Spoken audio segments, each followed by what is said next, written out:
Hai, saya Ria Yonita, Mom of the Month untuk bulan Agustus 2025.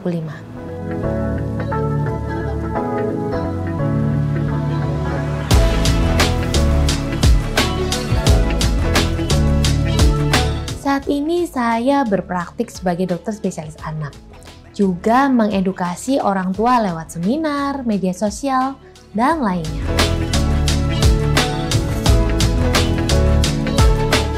Karena saya ingin merawat manusia sejak awal kehidupan. Anak-anak itu jujur, kuat, dan penuh harapan. Merawat mereka memberikan saya semangat dan makna tersendiri yang luar biasa. Pernah sih terpikir jadi guru atau penulis.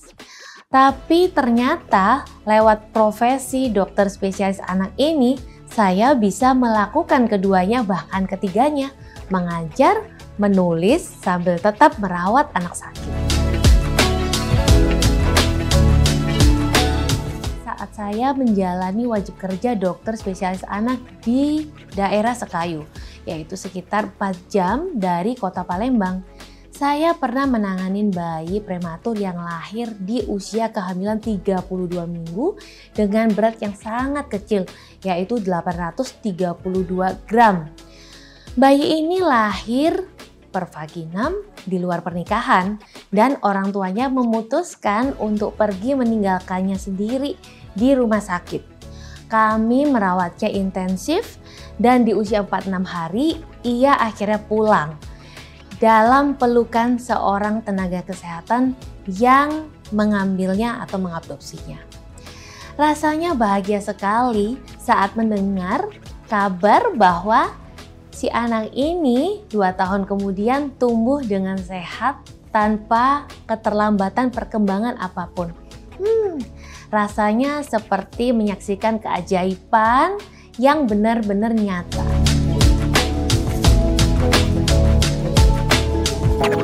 Secara ilmu iya sih, tapi secara emosional tetap penuh tantangan. Karena saat anak sendiri sakit, kita sebagai dokter iya, sebagai ibu iya. Pernah banget sih, sebagai orang tua, naluri panik itu pastinya muncul duluan. Awalnya saya belajar menenangkan diri dulu, baru berpikir logis sebagai dokter. Oke, aku dokter anak. Tarik nafas, buang nafas, ayo mikir. Tapi ya balik lagi, tetap aja sih panik itu tetap menyerang. Wah, tentu pakai banget. Karena GTM itu fase yang umum sih. Kuncinya bukan panik, tapi konsisten, sabar, dan tetap tenang. Karena yang penting anak itu tetap tumbuh dengan baik walaupun melewati fase GTM.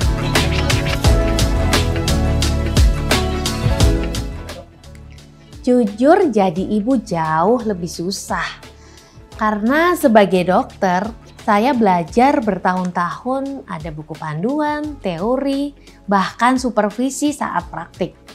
Tapi saat menjadi ibu, nggak ada sekolah yang benar-benar mempersiapkan.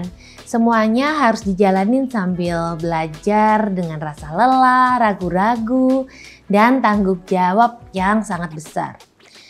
Seorang ibu kerjanya 24 jam, nggak pakai shift, dan semua keputusan menyangkut makhluk kecil yang sangat bergantung pada seorang ibu. Tapi meskipun berat, menjadi ibu itu juga sangat paling membahagiakan. Karena tiap pelukan, senyum, dan melihat perkembangan si kecil dari waktu ke waktu rasanya sangat berharga. Jadi meski susah, nggak tergantikan.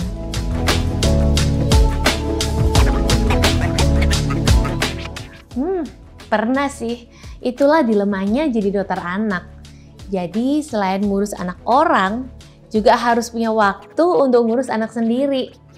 Pernah suatu hari saya berada di kondisi di mana saya harus pelayanan terhadap pasien kecil saya, dan di saat bersamaan anak saya juga membutuhkan saya untuk acara sekolah. Wah, itu rasanya sulit sekali.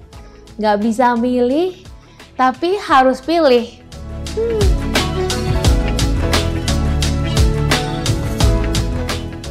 Nak, kalian adalah alasan Mami terus belajar, bertumbuh, dan berjuang.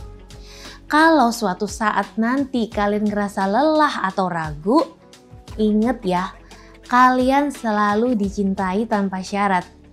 Mami selalu bangga sama kalian bukan karena kalian sempurna, tapi karena kalian terus berusaha jadi versi terbaik dari kalian. Tetap jadi anak yang baik, kuat, dan penuh kasih ya. Mami akan selalu ada buat kalian selamanya. Yes, pastinya dong. Ibu-ibu zaman sekarang, zaman now jauh lebih aktif dan kritis. Happy juga sih. Mereka rajin mencari informasi, ikut kelas, baca literatur, bahkan berdiskusi di komunitas parenting. Nah, itu kemajuan yang sangat luar biasa dibanding waktu zaman mungkin saya sebagai gen milenial. Tapi di sisi lain, banyak juga yang justru jadi bingung karena informasi yang beredar di luar sana sangat banyak dan tidak semuanya akurat. Jadi, benar-benar penting peran seorang tenaga medis atau bahkan kita semua tenaga medis untuk membuat ibu-ibu tidak hanya lebih tahu, tapi juga lebih tepat dalam merawat dan mengambil keputusan untuk kesehatan anaknya. Dukungan tentunya sangat penting dari suami, keluarga, lingkungan, bahkan tenaga kesehatan. Ditambah dengan rasa percaya diri, yakin, sabar, maka ibu akan mampu mengenali sinyal tubuh dari dirinya dan bayinya.